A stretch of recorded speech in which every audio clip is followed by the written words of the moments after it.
r/NoSleep. Posted by you/lifeisstrangemetoo. What happens when you write to Satan instead of Santa? Part 3, Frank and Teddy's trip to the park. I arrived back home in a rush of smoke, sucking in a deep breath of the clean, fresh air. I had almost forgotten what air smelled like without the overwhelming presence of sulfur. Ms. Hatchetface landed next to me, and Frank and Teddy and Sarah landed across the room on the sofa, Sarah still clinging to the back of Frank and Teddy's head and giggling like mad. I took another deep breath of fresh air, and then another and another. Soon, I realized I was feeling quite a bit dizzy, and the room seemed to be tilting upwards. On second thought, no, I was falling. I felt someone's arms catch me, and looked up to see Miss Hatchetface looking down at me, before I felt my feet leave the ground, and I realized that she was carrying me. "Just lay down and relax," she said, placing me on the sofa next to Sarah and Frank and Teddy. "You've had a bit of a shock." I gasped out a reasonable approximation of the word thanks and sank down into the overstuffed leather cushions. But my rest was short-lived as I heard a knock at the door. Ms. Hatchetface answered it with a bubbly hi. But I couldn't see anybody there. Instead, she bent over and picked something up off the ground.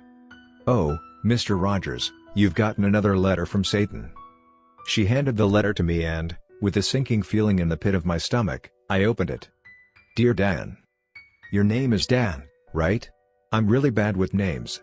I'm just going to assume that it's Dan, and if it's not, next time you're in hell you can let me know. Anyway, the reason I'm writing isn't to ask your name, but to let you know that I went ahead and took care of your little Frank and Teddy problem. The solution is scheduled to be delivered shortly after this letter. Yours truly, Satan." My stomach sank. I had already had experience with 2 of Satan's solutions before, and I had gotten 2 demonic hellspawn as roommates out of the experience. My suspicions only deepened when a large moving van pulled to a stop in front of my house. What could be inside? I wondered. Was it a giant snake demon? An even larger demon teddy bear? A herd of evil unicorns? I didn't want to know, and since I was still feeling a little woozy, I asked Miss Hatchetface to check for me. She came back hauling a giant wooden crate that must have been 10 times her size, and set it outside the front door.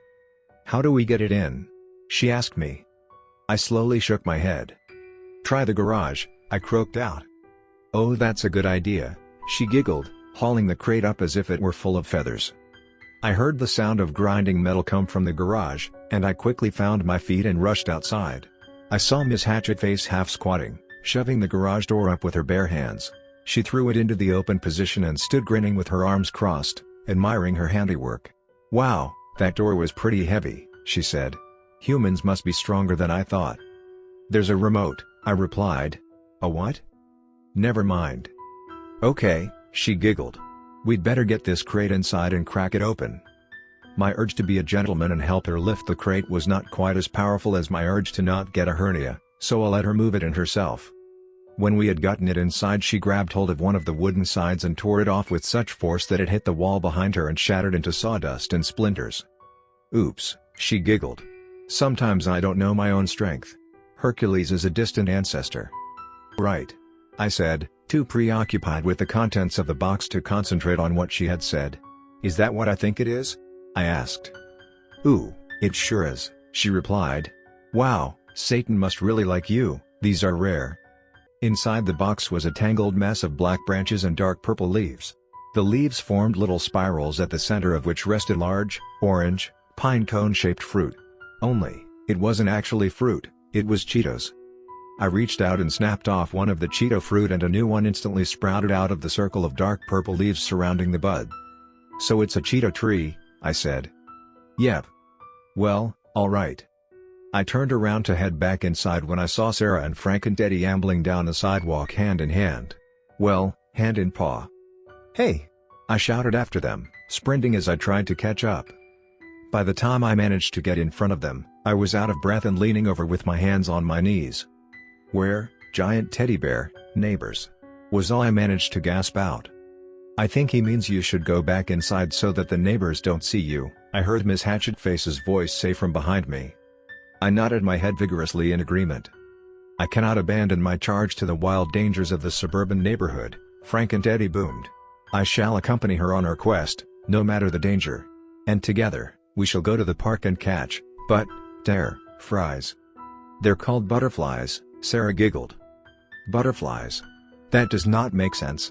Are they flies coated in butter? Sarah merely giggled in response. Said Ms. Hatchetface. I think it'll be fine if we just get you a disguise first. Let's head back to the house and I'll put one together for you. That is acceptable, said Frank and Teddy. But it must be fearsome. Of course, said Ms. Hatchetface. Mr. Rogers? Are you okay? I was still too out of breath to answer her and simply gave a thumbs up in response. Right about then I was really regretting my decision to replace the morning bike rides I used to take with coffee and donuts. Oh, don't worry, Mr. Rogers, I can help you, Ms. Hatchetface laughed, lifting me off the ground with ease. When we got back inside, Sarah and Frank and Teddy ran to play upstairs and Ms. Hatchetface set me down on the sofa. You just rest a while, she said, smiling down at me. I think I saw something upstairs that would make a good disguise. Yeah, okay, I replied. I'll be here. Ms. Hatchetface's hips swayed as she climbed the staircase. She paused at the top, and I quickly pretended to look elsewhere as she turned to look at me. She laughed and continued on upstairs. What an idiot, I thought to myself. She obviously knew you were checking her out who just stares at the wall. I clicked on the TV and dozed off for a bit, and woke up to Sarah shaking my shoulders. Daddy, look! She squealed. Frank and Teddy had been draped in a giant mess of fabric that did in fact seem to disguise the fact that he was a giant demon teddy bear. The costume, however, was anything but fierce. It was bright pink and covered in a unicorn pattern, with lace at the bottom that brushed the floor whenever he moved. Are those Sarah's curtains? I asked. Yeah. Sarah shouted. Cool, right? Is it fearsome? Frank and Teddy boomed. Sure, I replied. I looked pleadingly at Miss Hatchetface. But why did you have to use the curtains? I asked. Miss Hatchetface shrugged. They were the only thing that was big enough, she replied. Okay. May we go to the park now and exterminate the flies of butter? Frank and Teddy asked. We're not going to exterminate them, just catch them, Sarah said. I make no promises. Yes, I said. You can go to the park and catch butterflies. But I'm coming too. Yes, Sarah exclaimed. I am also excited, Frank and Teddy added in. Miss Hatchetface? I asked, hopefully. Sure, she replied. Let me just grab some cheeto fruit for Frank and Teddy. You have cheeto fruit? Frank and Teddy asked. Oh yes, Satan sent some over, Ms. Hatchetface replied.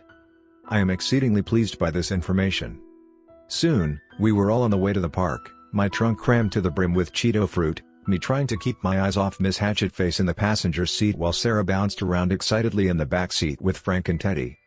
When we got to the park, Miss Hatchetface and I sat on a bench and watched Sarah and Teddy play for a while with butterfly nets. So, Mr. Rogers, Miss Hatchetface began, turning those big, glittering black eyes towards me. Is there a Mrs. Rogers in your life at all?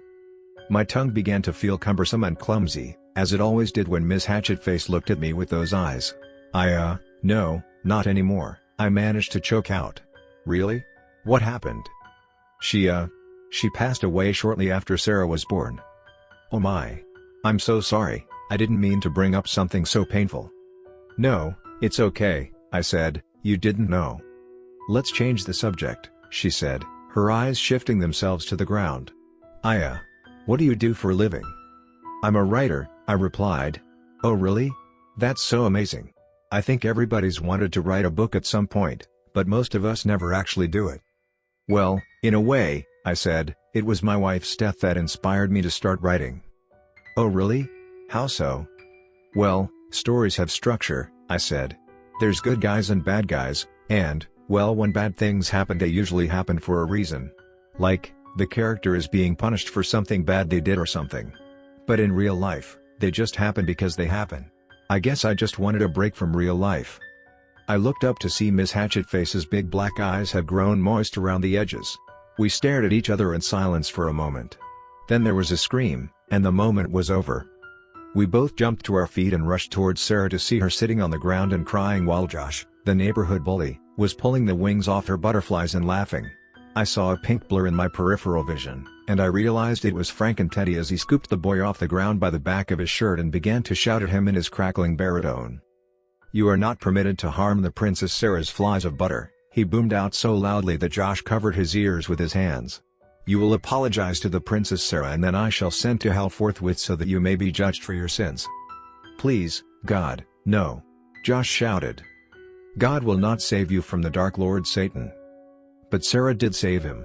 She reached up and gently tugged on Frank and Teddy's paw and said, "It's okay, Frank and Teddy. He's not worth our time. Just let him go." Frank and Teddy dropped Josh into a sobbing heap, and Josh wasted no time in dashing out of the park as fast as his feet could carry him while Frank and Teddy called after him. The judgment in hell is not so lenient. Sarah stared down at the dead butterflies, and Miss Hatchetface covered her mouth. "There is no greater honor than to die in battle," Frank and Teddy said.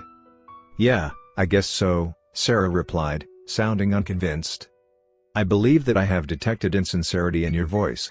Allow me to rectify the situation." Frank and Teddy bent down and picked the dead butterflies up in his hands, and a cloud of dark smoke swirled around them. And then, miraculously, they began to fly. "Wow, Frank and Teddy," Sarah squealed, "you brought them back to life." "I have merely endowed them with the power of Satan," he replied. As I watched Sarah and Frank and Teddy playing with the newly revived butterflies, I realized that I'd been wrong to judge Teddy based on the way he looked. I realized that he wasn't bad at all. I realized that he could be just what this family needed. That is until the butterflies started breathing fire,